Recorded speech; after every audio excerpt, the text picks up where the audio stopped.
Hello friends, welcome back to Mains Answer Writing Basics program being conducted by Team India for IAS. This is Manjunath Mudod. In this video, we are going to discuss about answer approach to the essay topic that is posted on day 30. So, ಈ essay topic it is important for both UPSC mains, upcoming UPSC mains. Whatever content we are going to discuss, that will be valid to write any of the UPSC mains essay topic, and also it is important for upcoming KS mains exam 2025. So upcoming K S mains ಎಕ್ಸಾಮ್ಗೂ ಕೂಡ ಈ essay topic ತುಂಬ important ಆಗಿರುತ್ತೆ. Essay ಬಂದು one of the highest scoring subject in U P S C and in K P S C.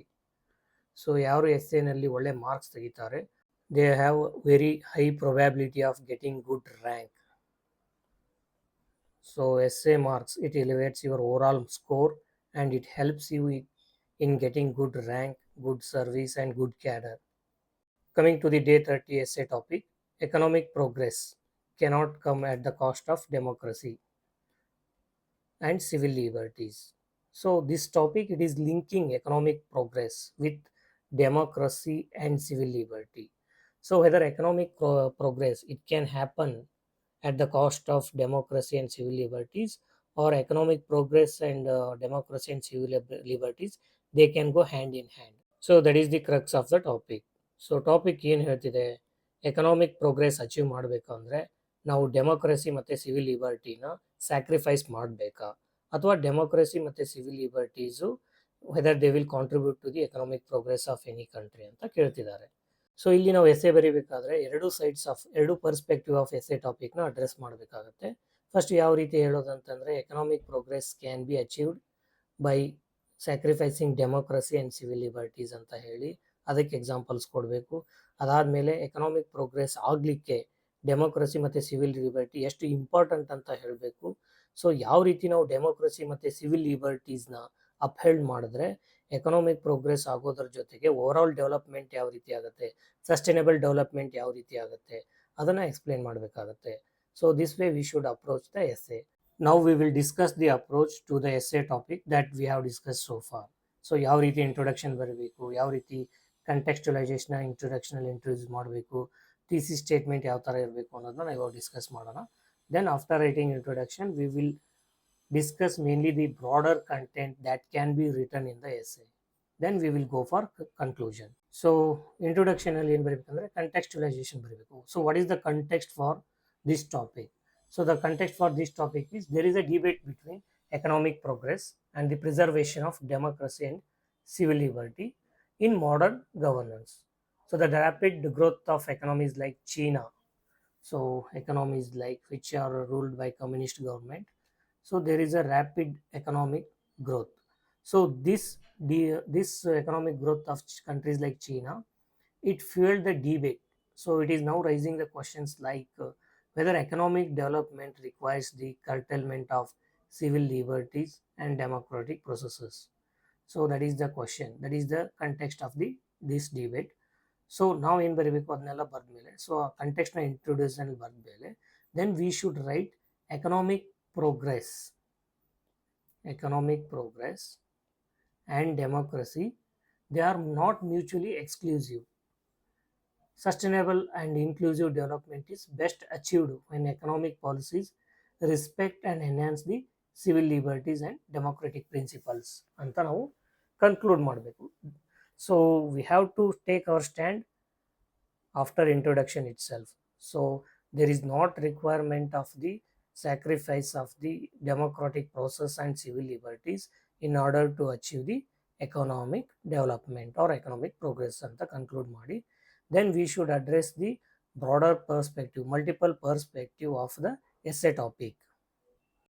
So we have to begin our essay with the historical perspective, how countries after adopting democracy and civil liberties they achieved economic progress. So for that we can give examples like post World War II. After World War II, countries like Germany and Japan, they adopted democracy and civil liberty and they are able to achieve good economic progress. Then we should also give example of Indian context. So where India adapted democracy and also it is able to excel in economic progress. Even though compared to China, India's economic progress is slower. So that we should write. So after writing historical perspective, then we should examine the economic progress and democracy, the synergy between, the link between economic progress and democracy. So the synergy or link between economic progress and democracy, how promoting democracy enhances the economic progress, and how economic progress is interlinked to the democratic aspirations, that we should write. So first we should talk about inclusive growth. So what is inclusive growth? Inclusive growth means economic growth and welfare of all sections of society in a country. So it is nothing but sabka saath sabka vikas. Sabka saath sabka vikas. So that is the meaning of inclusive growth. So this democratic aspiration or democratic values, so this enhances the policies which are favorable for inclusive growth. So if every section of society it is benefiting from the development or economic growth, then that itself gives boost to the economic progress. So this we can mention the reports like Lancet. So this Lancet report, it talks about how inclusive growth enhances the or contributes to the growth of GDP. So that we should mention. Then we should talk about secondly sustainable development. So the democratic governments, they have a checks and balances in the governance mechanism. These checks and balances that prevent the over exploitation of resources and in turn ensure the long term sustainability of the resources, especially ecosystem and ecology. This is evident in countries like Sweden and Norway. So we have to give the examples of countries like Sweden and Norway, which prioritize the environmental sustainability alongside the economic growth. So that can be written here.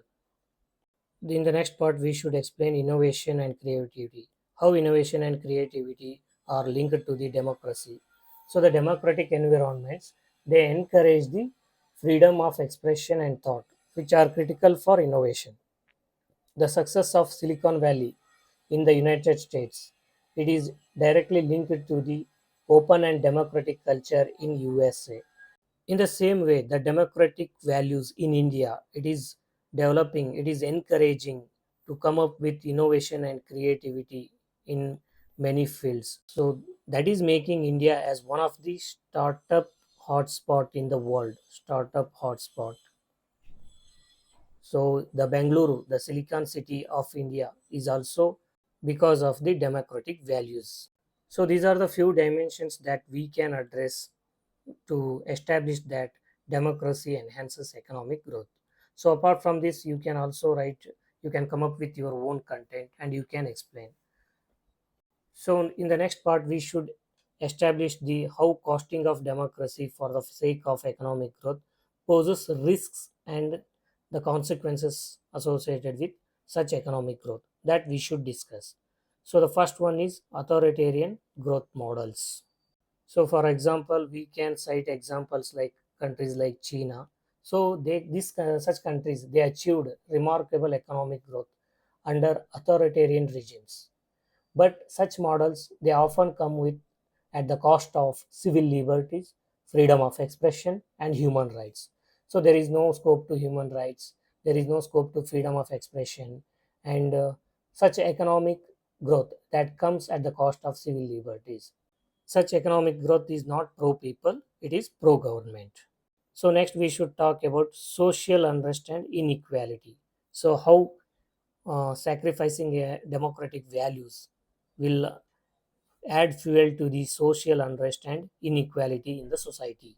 For this we can give example like Arab Spring. So in Arab countries, what happened because of the suppression of democratic aspirations, the people there they went for social unrest. The social unrest started because of the rising inequality, unemployment, and suppression of civil liberties. If any country, if it wants to achieve economic growth at the cost of democratic values, then social unrest and inequality are major consequences or risks associated with such economic growth.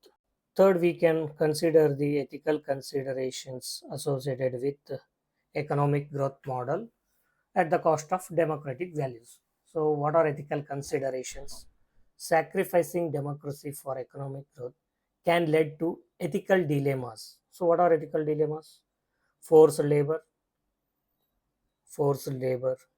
So, which is very evident in China. Then censorship. So, wherever there is no democracy, censorship is prevalent, and repression of dissent. Repression of dissent. So, dissent is one of the component of freedom of speech and expression. Freedom of speech and expression.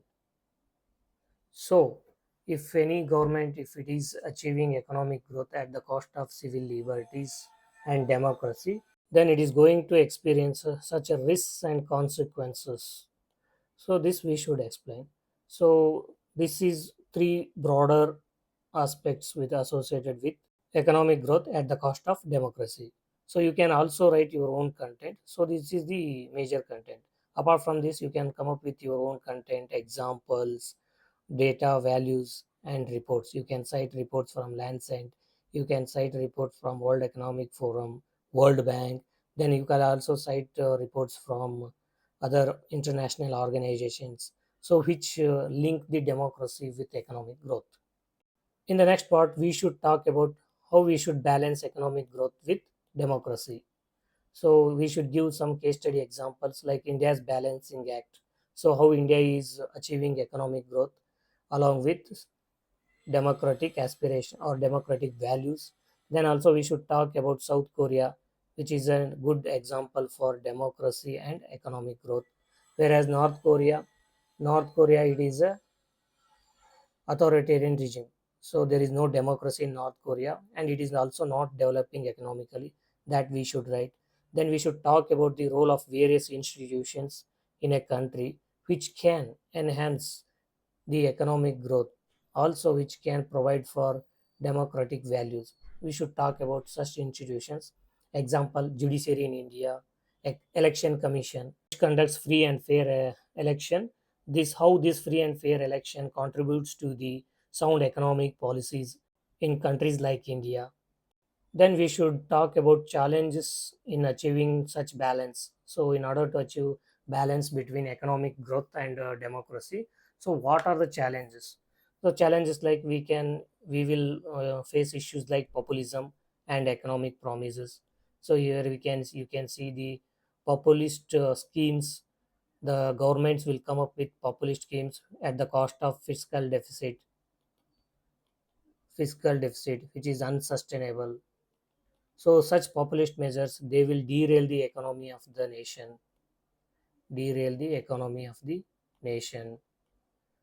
whether it is loan waiver, whether it is providing freebies. So such economic promises, they will hurt the economy of the nation, and they will not contribute to the growth of a economic growth of a nation. Then we should also talk about globalization and economic pressures. So how globalization, it in turn affects the free policy making of a nation, free policy making. So how it enhances the economic pressure on a country. So how it contributes, how it influences the economic policies. So this pressure, how it overtakes the economic growth over civil liberties or civil rights. Due to globalization and economic pressures, countries, they put economic growth over civil liberties. This is evident in many developing nations. So this is also one of the major challenge. So after writing all those dimensions, we should write conclusion. So we have to conclude our essay. So in the conclusion, we should reiterate our thesis that economic growth and civil liberties and democracy can go hand in hand. So this civil liberties and democracy, they are essential for sustainable, inclusive, and ethical approach for the development. So sustainable development can only be achieved within the framework that respects the democratic values and human rights. So that we should write. Then in the future outlook, what we can write, by going for more decentralization, by enhancing participative democracy or participative governance, we can go for overall development, not just economic growth. So we will be able to achieve sustainable development. That we should write.